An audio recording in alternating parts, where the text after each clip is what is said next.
Hello बच्चों, तो चलिए इस प्रश्न को पढ़ते हैं। फलनों का x के सापेक्ष समाकलन ज्ञात कीजिए। 1/c/2 प्लस बी एक्स की घात 3। तो यहाँ पर देखो हमारे पास में फलन दिया हुआ है और इसका हमें x के सापेक्ष समाकलन ज्ञात करना है।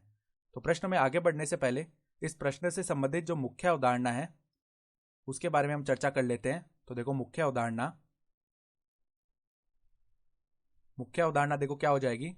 ये प्रश्न करने के लिए हमें देखो समाकलन का ये सूत्र पता होना चाहिए कि x की घात n का जो समाकलन है x के सापेक्ष क्या होता है, x की घात n प्लस 1 बटा में n प्लस 1 प्लस में अचर पद c। ठीक है, और यहाँ पर n का मान कोई भी अचर पद हो सकता है -1 के अलावा। ठीक है, तो अब देखो अब हम ये समाकलन करते हैं तो इस समाकल को हम i बोल देते हैं। i बराबर में क्या आ जाएगा, समाकलन 1/c/2 प्लस में बी एक्स और इसकी घात है 3 और x के सापेक्ष समाकलन कर रहे हैं तो यहाँ पर dx आ जाएगा। ठीक है, तो ये समाकलन करने के लिए हम एक प्रतिस्थापन करते हैं। माना कि ये जो c/2 प्लस में bx लिखा हुआ है इसको हम एक बार के लिए t बोल देते हैं।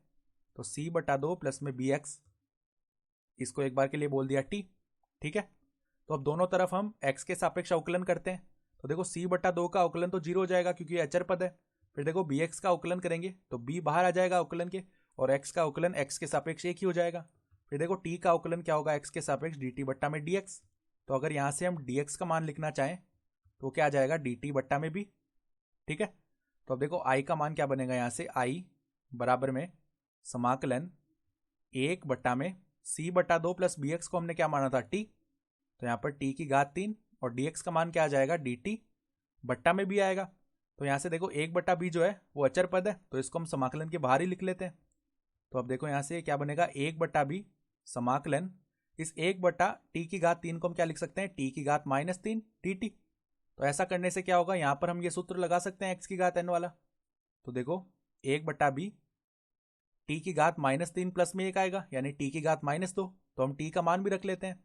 t का मान क्या है, c/2 प्लस में bx इसकी घात क्या आ जाएगी, -2 और बटा में भी क्या आएगा, -2 प्लस में अचर पद c यानी कि क्या बन जाएगा ये हमारे पास में -1/2b और इस पद को हम नीचे लाएंगे तो घात इसकी प्लस की हो जाएगी। तो ये क्या बनेगा, -1/2b c/2 प्लस में bx का वर्ग प्लस में c यानी कि जो हमारे पास में अचर पद था, यानी कि जो सवाल में हमारे पास में फलन दिया हुआ था उसका जो समाकलन है x के सापेक्ष वो क्या आ गया, -1/2b c/2 प्लस में bx की घात 2 प्लस में अचर पद c और यही हमारे पास में उत्तर भी हो जाएगा। तो आशा करता हूँ कि आपको यह प्रश्न समझ में आया होगा। धन्यवाद।